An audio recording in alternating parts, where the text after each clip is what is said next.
Good morning, beloveds. I am exhausted. It's been a long week. The good news is the 19-box order got done yesterday, but I'm worn out. It's been a very, very busy week, and that's a good thing considering I had a week off the week before. But man, I am looking forward to tomorrow. And I'm looking for some grace today. So, all right. We are on chapter 23 in the Science Mind text. We are starting on 371 if you have the same book I do. If not, we're starting on the first page of chapter 23. And chapter 23 is about immortality, and it's almost 20 pages. So I think we're going to be in this one for a minute. So pack your patience. Who says that? Somebody says that. Pack your patience. Okay. So we are going to start with the section on the meaning of immortality. I'm probably running a little short on time, so we'll keep this one a little short today. So the meaning of immortality. To most of us, immortality means that we shall persist after the experience of physical death, retaining a full recognition of ourselves and having the ability to recognize others. If our full capacities go with us beyond the grave, we must be able to think consciously, to will, to know, and to be known, to communicate and to receive communications. We must be able to see and be seen, to understand and to be understood. In fact, if one is really to continue as a self-conscious personality beyond this life, they can do so only if they maintain a continuous stream of the same consciousness and self-knowingness that they now possess. Okay, that's a lot, right? One of the best ways I had this explained to me was I took a class from Dr. Amit Goswami. And if you have never read anything by Dr. Amit Goswami, I commend him to you. But the way he explained it, and if you hear the name Amit Goswami, yes, he is from India. He's also a nuclear engineer from India. So, he's serious science. But the way he explained it is that our lives are the pearls and our consciousness is the thread running through the pearls. So that's the way he explained immortality. And reincarnation, because honestly, the class was on reincarnation, but that's the way he described it. So we are the thread running through the pearls. We are not the pearls. We are the thread running through the pearls. So if that's helpful for you, and if not, because Ernest doesn't believe we come back here. And I'm sure he'll say that. He's like, once you've done your time here, you're moving to the next circle up in the spiral. So, okay. Personal identity, of course, postulates memory, which binds into one sequence the old life and the new. Thus, this means that people must carry with them, after the experience of physical death, a complete remembrance. For it is this alone that we must look for the link which binds one event to another, making life a continuous stream of self-conscious expression. To suppose that people can forget and still maintain a self-conscious identity is to suppose that one could cut off their entire past without destroying the logical sequence of personality. Remembrance alone guarantees personality. Where is this faculty? Cut a person into the smallest bits, analyze and dissect every atom of their physical being, and you will never find memory. There is something about the personality which not only performs its function, but also remembers what it has done and which can anticipate future events. What is it? It is the thing we are talking about, the non-physical faculty of perception, the thing that knows, the knower. That is with a capital K, by the way. Individuality might remain without remembrance, but not so with personality. For what we are is the result of what we have been, the result of what has gone before. We are not content with the thought that immortality is merely the result of one's life and work, which they have left behind, for instance, that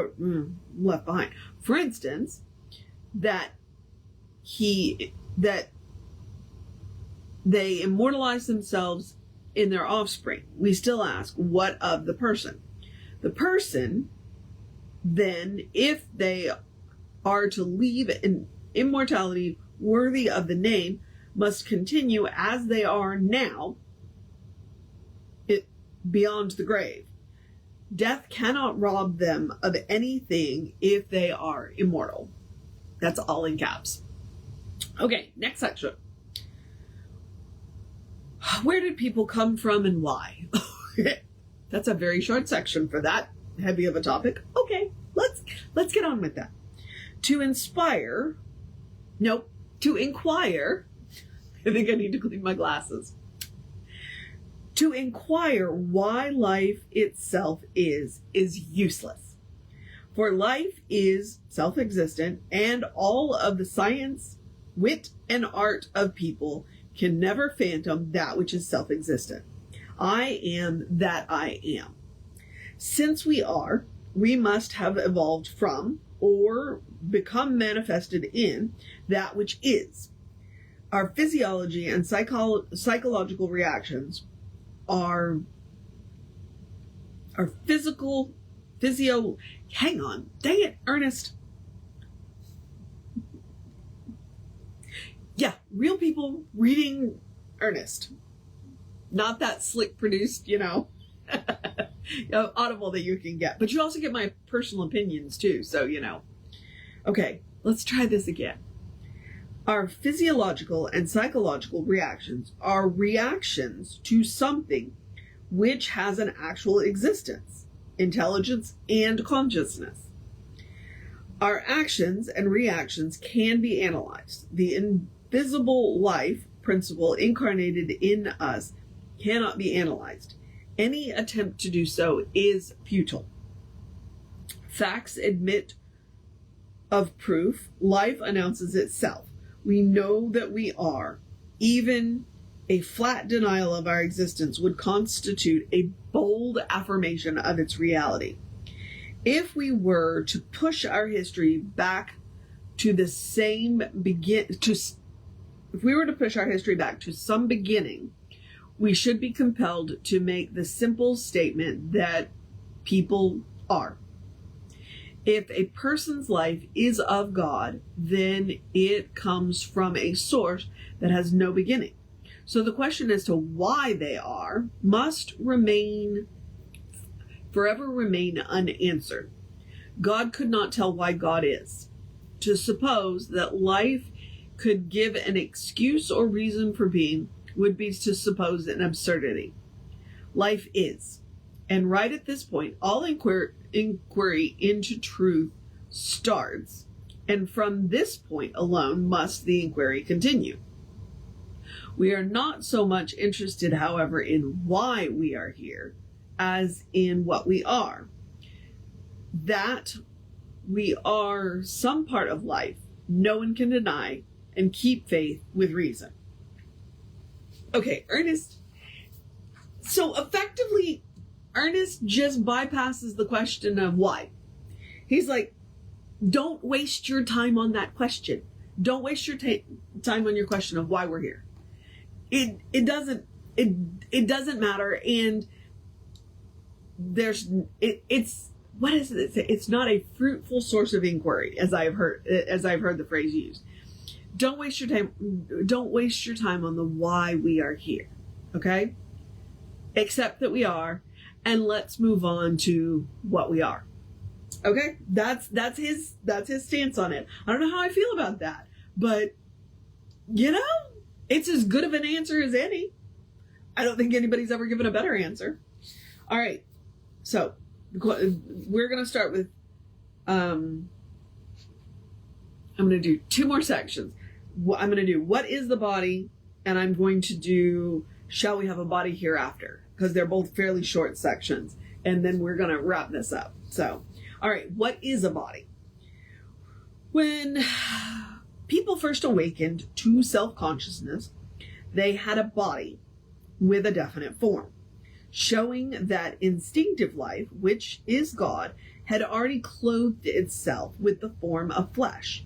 Body or form is the necessary outcome of self-knowingness. In order to know, there must be something to be known. Some kind of body or expression always was and always will be, if consciousness is to remain true to its own nature. Body is a concrete manifestation existing in time and space for the purpose of furnishing a vehicle through which life may express itself. The physical universe is the body of God. It is a manifestation in form of the mind of God. And if it is that creation which, while it may have beginnings and ends, of itself neither begins nor ends. The manifestation of spirit is necessary if spirit is to come into self-realization, hence body. Okay, side note for just a minute. Right there, he just called the body a vehicle. If you ever wondered where I got some of the stuff that I got, the phrases that I say, right here. And the funny thing is that I've been using them so long that I was unaware of where I got them, even though I suspected this is where I got them. But right there, I just saw him say, the body is a vehicle, which is exactly what I call it. So I just find it interesting when I run across the phrase. Oh, there's the phrase. Because a couple of days, maybe yesterday or the day before, he said brilliant spark. And I'm like, another one of those phrases that has crept into my vocabulary. So I use a lot of earnest isms. Okay, back to the chapter. We say that the body is composed of matter, but what is matter? Science tells us that matter is an aggregation of small particles arranged in some kind of form. We are also told that matter is in a continuous state of flow. Strange as it may seem, we do not have the same physical bodies that we had a few months ago. They have completely changed. New particles have taken the place of old, and the only reason that they have taken the same form is that something within has provided the same mold. Our bodies are like a river, forever flowing. The indwelling spirit alone manifests the identity. And you know what? He's right. He's right. Science bears that out because our cells are constantly dying and renewing. Our molecules are constantly rearranging, and yet here we still are. All right. Last section, and then we're going to wrap this up today. We are going to do, shall we have a body hereafter? Through introspection, I know that I am. And by observation, I know that when death comes, this I am appears no longer to be. The body lies cold, inert, lifeless. Its warmth, color, and responsiveness have fled. Is it possible for one observing this process to doubt that something tangible and real has left this plane? When the body is given back to the native elements from which it springs, the knowing, the willing, and thinking factors that constitute human personality and an individualized stream of consciousness have departed. The table has 4 legs, yet it does not walk. The ear does not hear, nor does the tongue wag, unless there is someone to wag it. He has that phrase in italics, unless there is someone to wag it. It's just a random phrase to put in italics. Okay, back to the reading. The brain does not think. If the brain were endowed with the power from on high, it would think on forever. Isolated, and it will not think. It is the thinker using the brain who thinks. There is also one using the power of vision, looking through the windows of the eyes, who sees. The soul needs a private body here, else it would not have evolved one. But when, by reason of disease, decay, or accident, the physical body is no longer an adequate instrument through which the soul may function, it lays the present body aside and continues its function through a more subtle one. When we pass from this plane, shall we become spirits, or shall we have tangible bodies? Form is necessary for self-expression. We reiterate, there can be no consciousness without something of which to be conscious. It is one of the first laws of consciousness to clothe itself in form. The soul clothes itself in form here, and if it continues to live after the passing of the physical body, it is reasonable to conclude that it will still need and have a body. If the soul can create and sustain a body here, there is no reason to deny its ability to create and sustain one hereafter. We are spirits now, as much as we shall ever be. The laws of mind and spirit do not change with the passing of the physical body. But the question might be asked, from what substance would the soul create a new body? The new idea of ether supplies the theory to fit this need. Yep, nope, don't have time to deal with ether today. We will deal with ether tomorrow. Woo! So, come back tomorrow to find out what ether means. We don't use the term ether very often anymore, so I will try and figure out what the kind of more updated term is before tomorrow. But you know what? Hey, maybe we'll figure it out together. All right. Yeah. Sometimes Ernest will throw you this, I should have given myself a little bit more time so we could have read that section. But it is what it is, right? So now you get to come back tomorrow to find out what ether is. Which means that we will start tomorrow on page 375 with the ether of science.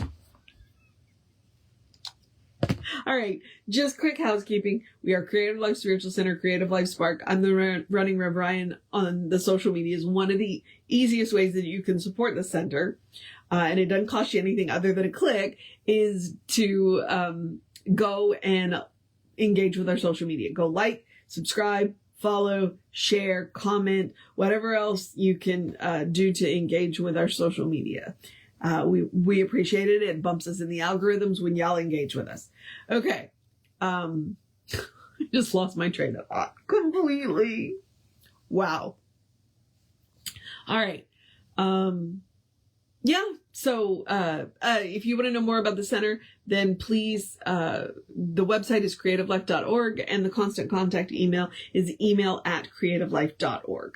So there is that. And then I'm going to encourage you to have a great day, a wondrous day, a fantastic day, a magical day, an enchanted day, a wonderful day, an awesome day, an amazing day, a Friday, a take it easy day, a wrap your week up day, a know that the tasks are done day, a pack your patience day, since I've already said that once today, a be kind to one another day, a take it easy day, it'll all get done day, a good day, and if that's too much pressure, simply have a day.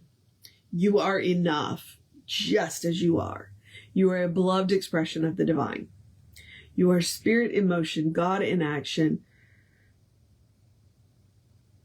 a brilliant light, a divine spark, or as Reverend Jesse likes to call us, you are a godling. All right, beloveds. Explore the truth of your being. Let go of everything everybody has ever told you, including what you've told yourself about yourself, and get to know who the divine knows you to be. Because the divine knows you to be good. And from there, all things are possible. All right, beloveds. Take care of yourself. Okay? Reverend David should be on around 5 p.m. with you. I will be back with you tomorrow so that we can discuss ether.